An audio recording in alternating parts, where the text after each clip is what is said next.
Hello and welcome back to JLXP, the world's final recap between T1 and KT.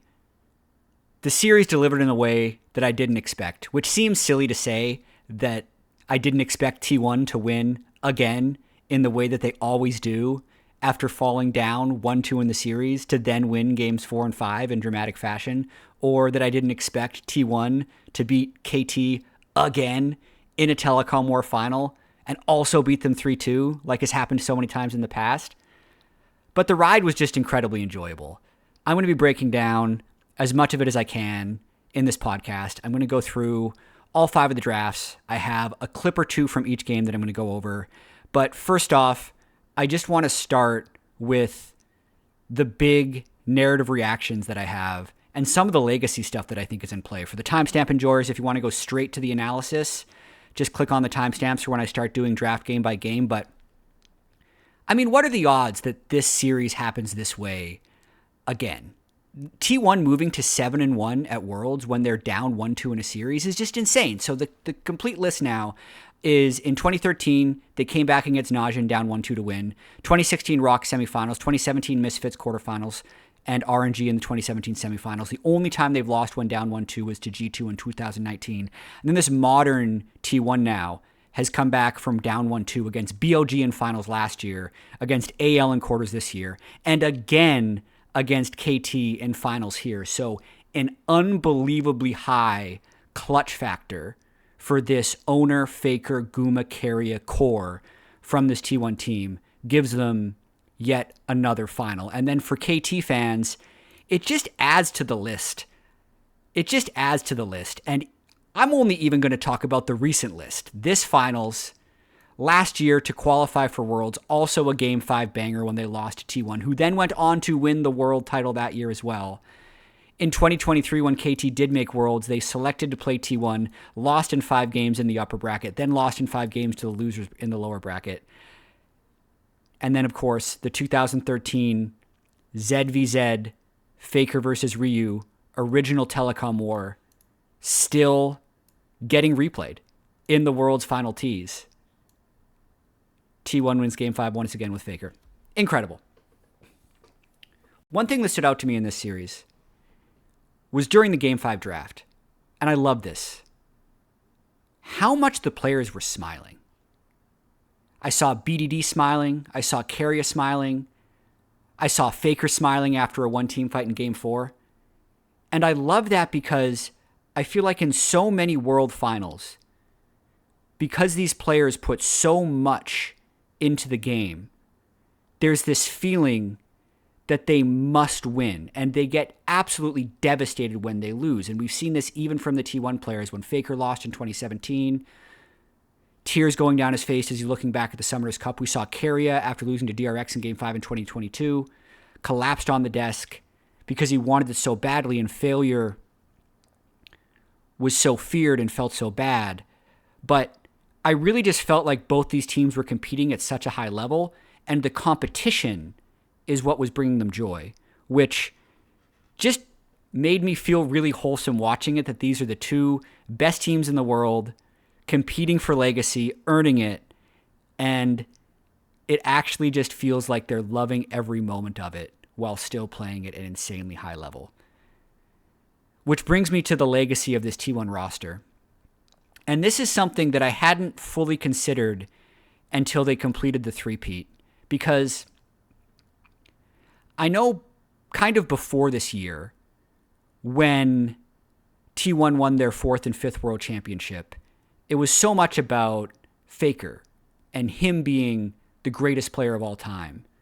And then the wins that his teammates acquired while playing with Faker end up being slightly devalued because they're playing with the GOAT. And I think the biggest display of this would have been when Faker didn't play for a portion of Summer Split and they had Poby in his mid lane, and they went into a huge slump. Then Faker comes back and they win Worlds, which is still going to be true and will be a counter to the argument that I'm about to make.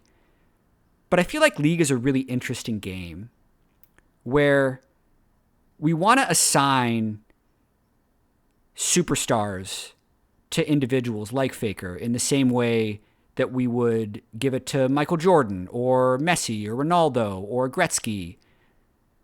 But I really do feel like there's no ball in League of Legends. And with the way the game is so much played around tempo and everything having to work in synchrony with everything else, that it's really, really, really hard to win if someone on the team isn't pulling their weight. And there's also the fact that when the jungler moves around or the support moves around, that's the closest thing we have to a ball in League of Legends, is where do the support and the jungle use their time around the map for who they want to get ahead and who they want to fall behind. So in like the T1 case, Guma would be a player who doesn't have the ball that often. Faker would have the ball a little bit more. Zeus had the ball more than Doran in terms of T1 top laners. But they still all have to execute that role to the highest quality in order for it to win. And there's so much individual time where they're still having to win these skill checks. Like if you're weak-sided, you're still then having to play extremely well 1v2. Your gold won't be rewarded with it, but the team will be rewarded in tempo. All this is to say that it does make me reconsider whether or not you can have essentially all the GOATs on the same team, because Faker's the GOAT player, greatest of all time, mid laner. I kind of realized throughout this Worlds that Keria is also the greatest support of all time. And then he wins yet another world championship. And I think as we saw from the picks and bans in this series, really solidifies himself as that. KT was terrified of Keria throughout the ban phase. Picking blue side and then banning away 2 supports in game 1 with Nico and Bard, and then never allowing Bard through the entire series, even giving away Yunara just to make sure that Keria couldn't play Bard. KT put massive respect on Keria's name, and then Keria still wins yet again. So I think those two, Faker and Keria, I don't think you're going to find much debate about whether or not they're the best player of all time in their role. Keria is going to be more recent, being recognized above players like Mata or Mako, but I think that one's pretty safe. But now, like Owner, Guma, where do they rank all time? This is a super recency biased take, but it might be possible that they're also number 1. Again, super off the top, like super recency biased off the fact that they've made 4 finals in a row, they've won 3. They still only have 1 domestic final, but I think my previous held belief that, if you're not the best player on the team, can you be the greatest? I'm kind of challenging that with the way League is played in the modern era, with how much every individual has to perform. And then even in team fights, the mechanical load that's on every player is just so high now. Owner has been increasingly clutch every single time. His champion pool is massive. Guma, after getting benched in spring, after winning back-to-back World Finals, he bounces back in a huge way. He dictates the meta. In Game 1, he picked Varus, which barely anyone else was picking in Game 1s of Fearless. Then also has an Ashe getting taken away from him. Even in Game 5, pulls out a misfortune when we're 10, 11, 12 AD carries deep into Fearless because of all the bans that are thrown against him.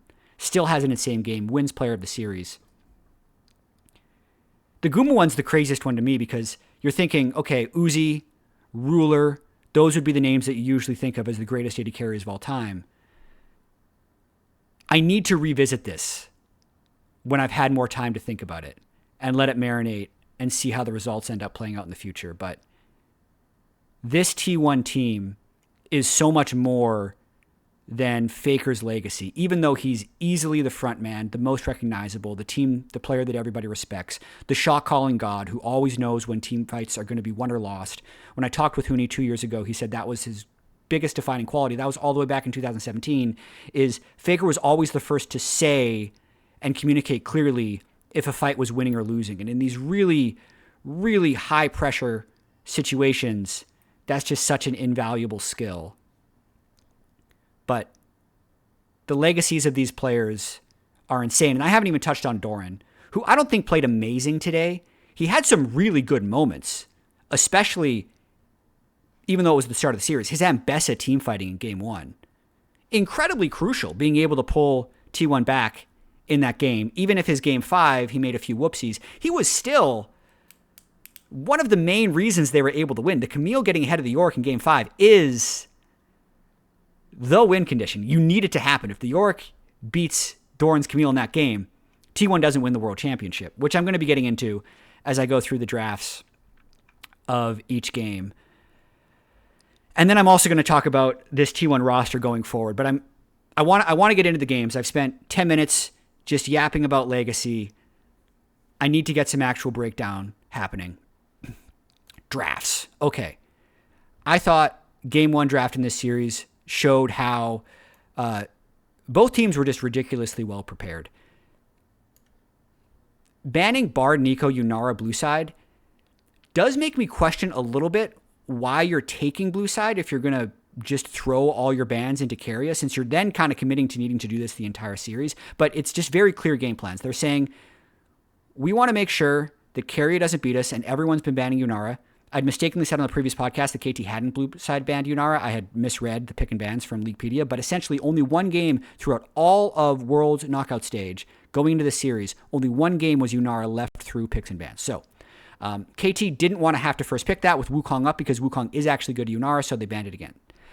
And then T1 decides we're not doing the Azir Orianna trade, which was going to be a really big question of mine heading into the series, is which team was going to opt into this trade, because as the red side team, if you're not opting into this trade, you often have to just forfeit your bans. That's just how it works. They also ban the Yone because they don't want him to be able to play Yone into Taliyah, which Faker loves playing because he's so good at playing the map with it. So the bans are essentially kind of locked from both teams in game one. T1 just says we're not trading mid lane. One more thing about banning Azir Orianna on red side is if you do the trade and lose the game or win the game, you're essentially just making the red side's job easier for future games because they won't have the ban burden. So it's understandable why they kept this ban the whole series. As you can see, like Azir Orianna was red side banned by both teams in all 5 games. But once you got past a certain point, you're just never going to stop doing it. Okay, other than that, this is just a skill matchup through and through. I think both team comps are good. Wukong's in is a pretty big trade. Varus, Ashe Braum gives a little bit of brought power to KT, which they play around pretty well, and then Rise into Taliyah is another matchup. So really close game. We're going to game 2 draft. I'll get into the clips after I go through all the drafts. I'm going to try and be a little bit faster on game 2 and game 3 and 4 and 5 drafts. This draft was really cool to me in game 2. So KT drops one of the bans and gets rid of Nico. I kind of wish they would have done this in game 1, but I understand with the champions that were up why they wouldn't do it. But in game 2, they pick Nico, and they essentially managed to manufacture 3 winning lanes, which is god tier if you're as good at playing with tempo as KT is. But Nico Ezreal is able to win lane against Lulu Sivir. The Mel definitely wins against the 5th pick Sylas from Faker, and then the Rek'Sai definitely wins against the Sion. So even though with the Trundle ban by KT, T1 is able to get a free Sion without a true counter, Perfect plays a really good Rek'Sai, and I thought this draft was the hardest winning draft that KT had the entire series. Going to game 3. The bans continue to evolve. Because T1 lost, they get blue side, and this time KT says, you know what? We really cannot let Keria have Bard. So they give him Yunara, something that only one other team had been even willing to do. They give Guma Yunara, and they beat it. And this game really makes me reconsider that take about whether or not T1 needed to play Mundo, because holy crap, Mundo took over this game by the end of it. I have some clips to talk about this, but this was the Mundo Cassante frontline show if I have ever seen it.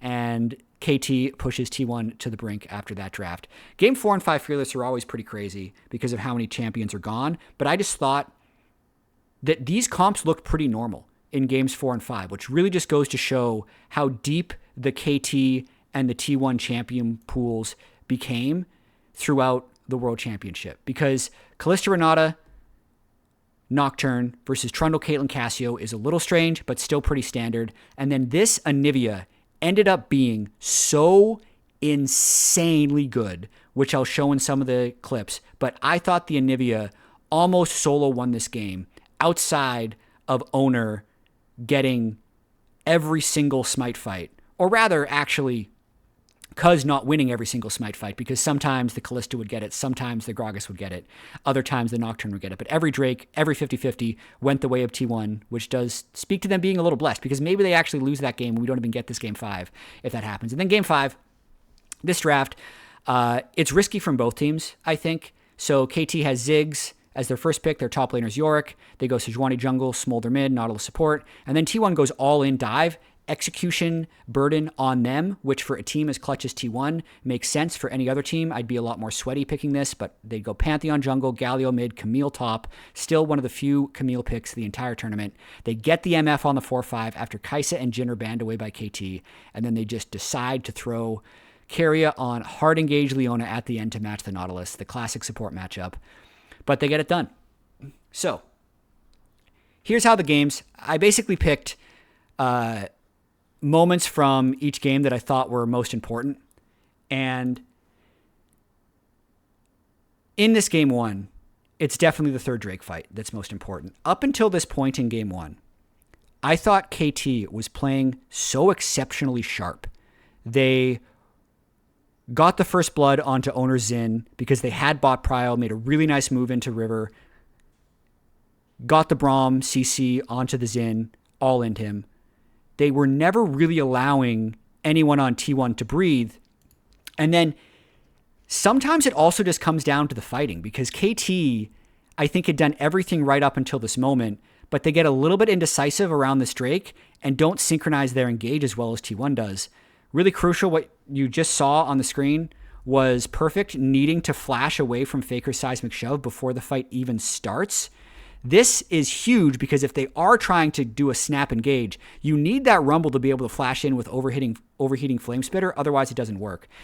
Couple crucial things to point out in this fight. It's a little bit slow. I do feel like if you're KT, you don't even want to be in this situation in the first place. You would rather have wards in this spot and engage on T1 as they're entering. But I feel like KT just didn't quite have the setup beforehand, so they have to wait a little bit. And then I think a small mistake from Cuz here, he flashes for this engage into the Poppy, and Keria does an insane job getting a steadfast presence up to interrupt. But if you're going to flash to be this close, don't press E. I feel like this is a moment where he could have actually landed the good ultimate, which would have followed up better with the Rumble Equalizer if he doesn't then try and flash E, because this split second ends up knocking himself up and getting him grounded. And then the rest of this fight is just Doran being a smurf. He lands the perfect ultimate onto the Ashe, and nobody can stop the Eclipse Ambessa once he gets the ult on Ashe. That's a big thing. Doran landed every ultimate he needed to onto Ashe this game. I do think, though, if they land that Wukong ultimate, get the Wombo combo off, dive a little deeper, Doran can't get the angle because everyone on KT is able to move forward. I think there's a chance they win this fight and maybe even this game. But you really got to see in the Otacon fight how insanely unstoppable Doran was, because watch what he does in this fight. Just in bot lane, flash ults the Ashe. And then a lot of the damage does get blocked by the Braum shield, but he still kills the Ashe. Guma ends up getting the kill because he's sniping in an E over the top. But yeah, once you see this fight, it's over. The Ambessa's got too many items. He's literally just pressing R on the Ashe. Docdam's not able to dodge it this entire game, and T1 takes game one. Moving on to game two. This game was, I wanted to take this moment at 11 minutes, not to show any clips, but just to look at the gold. 18.8k to 16.6k, so 2,200 gold lead, just essentially in the laning phase. Top lane winning, mid lane winning, bot lane winning, and they have more range. So just a really well-played early game by KT. The game gets a little dicey, bouncing back and forth, but I wanted to show this 33-minute fight to also show why champions like Rek'Sai can be picked so well into Sion throughout Worlds, even though Sion started the tournament seeming to be this unstoppable force. But step one, he's like 70 CS up on the Sion because he's better in the side lane, can consistently push in, and consistently make it to fights first. But then in terms of just buying space in a team fight, watch the right side of the screen here. Perfect just completely tanks 4 people and then slips away with over half of his health. So he was a menace this game. I don't think T1 had the means to lock him down at all, and it just allowed the range and the CC chain from the Nico Mel to pop off. And just look at this fight as well of why Nico's so overpowered. You get that pass through E, so if you E through a champion, the root duration increases for the subsequent targets hit. Peter E's through the Sion, tags owner and Keria. Look how long they're rooted for. Crazy. Gets to chain with then BDD's route as well and just makes the fight easily won, and KT run away with the game from this point on. Game 3. This was the Mundo Cassante game, but there was a moment in the early Drake fight that I think also could have just swung the game completely in T1's favor if this doesn't work. So T1 has already won this fight. Can you imagine the pressure here when Alistair, Syndra are both already dead, and then the other team has 5 people still alive? Your Corki's sitting on about 100 mana. Your Mundo's at half health, and they decide to re-engage this 3v5. It feels like you're just going to lose the game, but they managed to pull it off. Doc Dam lands enough AoE damage over the wall with his Q here. I think perfect. Gets an insane stun on Cassante here, right there, rooting Guma and Keria. And then BDD has respawned and is able to TP in for the cleanup. But this was, I think, a defining moment in this game to allow KT the time to really come online with the Cassante Mundo later in the game. Really, really well done. And then this is the Mundo. This is the clip that's going to get Mundo nerfed. Is the next one that I'm about to show you. It's 33 minutes into the game. T1 has very small windows into this game, but they almost pull one off because at the start of this fight, they're actually able to execute BDD. So it starts with Chaos in the top lane. BDD ends up getting just barely tagged by Doran's flash stun, and then everyone just full sends it to kill BDD. So after that, they say, okay, one more threat available, right, guys? It's the Cinder Corki. Let's go get him as well. So Faker also flashes in to finish him off. And just pause it here. Look at this fight here. Full health Victor. Full health Yunara. Both level 16. 33 minutes into the game. This is a late game Victor Yunara fight. Who's still alive on the other team? Just the tanks, right? Mundo hasn't pressed ult yet, and he's level 16. So Cuz just becomes Thanos at the end of this fight. He walks through 3 people, kills Guma, nearly kills Keria, and then makes Faker back off. Insane. Insane. This was the Cuz Mundo game for sure. It was the Mundo Cassante game, but I wanted to highlight that one, which pushed T1 to the absolute brink. I have game 4 clip here. I realize I don't actually have a game 5 clip, which I'm going to have to spend a second to get. But the Anivia 1v9 in so many ways this game. One thing was definitely the smite fights, that I'm not going to go back and show all of the smite fights, but Owner won a bunch of 50-50s against Trundle, which could have been backbreaking for the mental of KT. But just look at where Faker's allowed to stand here. And no one on KT can do anything about it. He just completely dominates the entire lane during Otacon. They make a nice catch on a perfect, but nobody can approach Faker. He's throwing out his ults, he's throwing out his walls, he's getting the Qs down at the right time.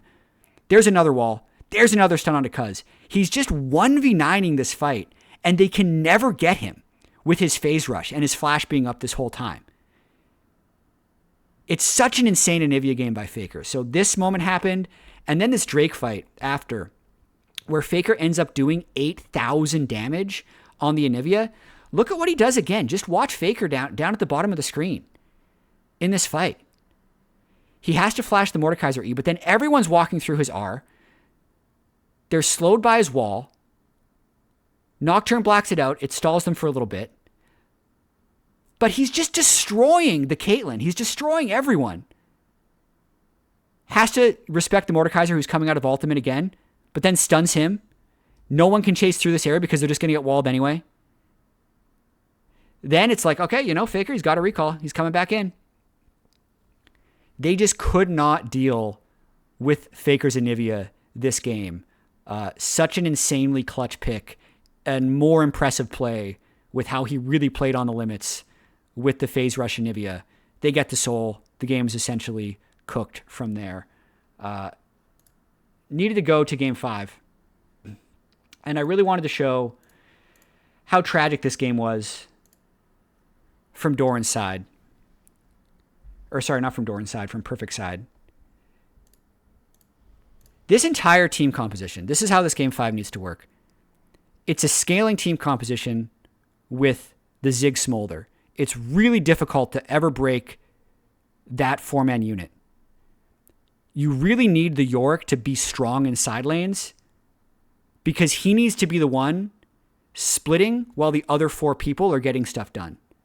But if the Yorick falls behind and starts losing to the Caitlyn 1v1, you lose all that threat. I'll also say that it is very hard to play Yorick against Camille, Pantheon, Galio. It's so much side lane threat.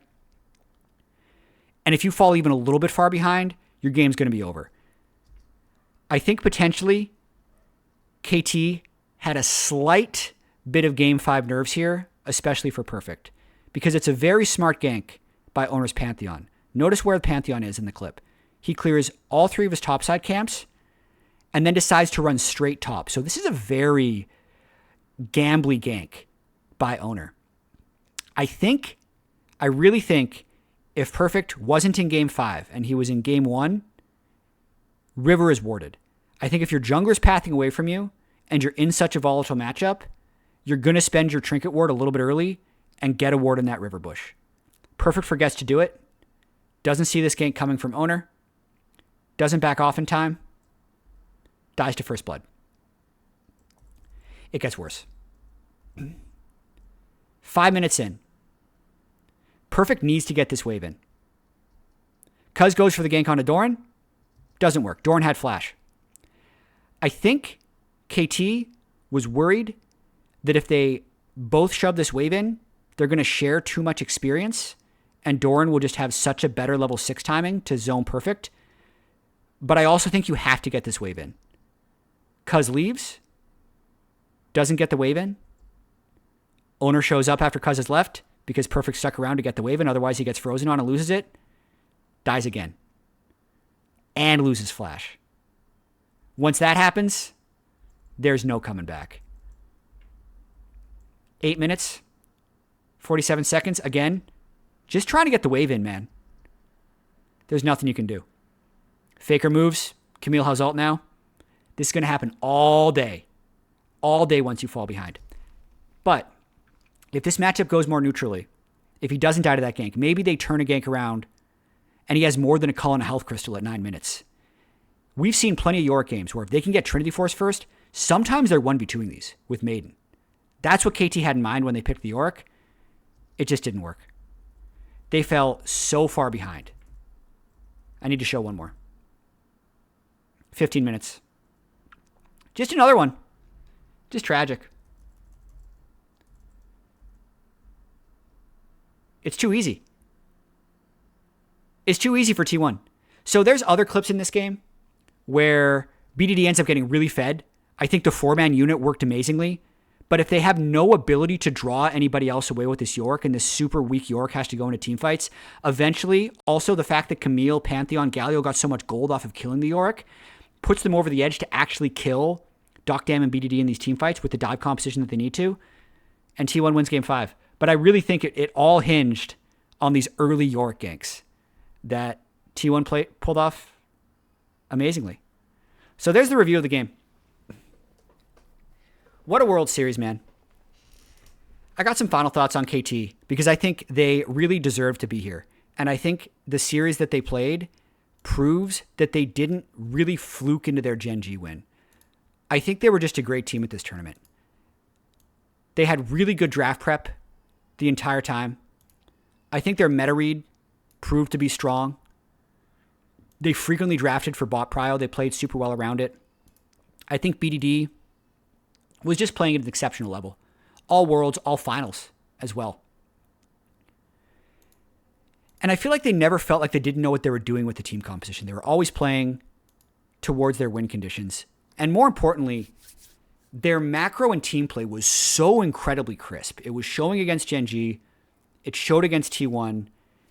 And it is sad with the way that World Finals works for every team in the world that isn't T1, we may never see them in this slot again. We don't know what'll happen in any offseason. I feel like they should have a good chance of keeping this roster together, but it's all going to depend on what happens in this offseason. But just a round of applause for KT. This was not a team fluked into finals and then gets blown over by T1. This was a team that had every right to beat T1, lost some smite fights in game 4, got a little sleepy on some ganks in game 5, and otherwise played an insane Worlds and an amazing series. They still only lost 3 games the entire World. So their record at the end of it was 12 game wins, 4 game losses. They were 10-1 going in, so 12-4 going out. And that just moves us to next year, man. What's going to happen next year? So we know First Stand is changing a bit. They're going to have 8 teams there instead of 5. So probably multiple teams from LCK, LPL. It's going to make that tournament harder to win. MSI, probably running back double elimination again. I think there's an interesting discussion about how much importance we should be putting on MSI because Worlds is still the crown jewel. But new First Stand is going to be harder to win than 2015 MSI. So the international tournament landscape is changing every single year. And then Worlds is going to be in North America, which is really exciting. T1, though. We're moving into the offseason for T1. I think T1 fans are getting stressed. Gumayushi was benched at the start of the year. He used his motivation. He got better as a player. He added the champions to his pool that he needed to add. And then he won another world title. But he's a free agent. And in past years, I made this podcast after 2013 Worlds when Faker had won his first of 3 titles with this roster. And at the time, I was thinking that there's going to be some type of draw for, let's say, a player like Zeus or Keria to want to prove their own worth, because as long as you're on a team with Faker, you can never be considered the greatest player of all time. And then they miraculously kept the team together for another year and won another world title. And then last year, they were unable to keep Zeus, but still won another Worlds. And I think now, because of, I think they're probably seeing how amazingly unprecedented this team's success has been. I'd almost flip it at this point. I'd almost say, like, we really just need to see how long this run can go. I really, in my, like, I so want owner Faker Keria to be able to go to a 6th straight world championship together. We already know that core of 4 has played more Worlds games together than all but Caps, Xiaohu. Those are the only 2 individual players, Caps and Xiaohu, who have more total Worlds games than those 4 players have playing together at Worlds. Next Worlds, they could potentially pass them if they play a bunch of international events. That stat is about total international events. I misspoke. It's not just Worlds. It's about total international games.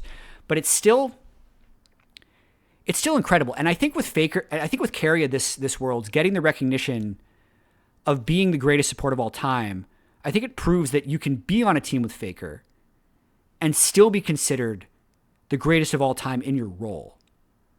Which I hope that's enough for these guys who've tasted so much success to continue to run it back. And it's going to depend on the financials of it, on what T1's able to pay Guma, what other offers come in for him, what sacrifices need to be made on both ends in order for that to work.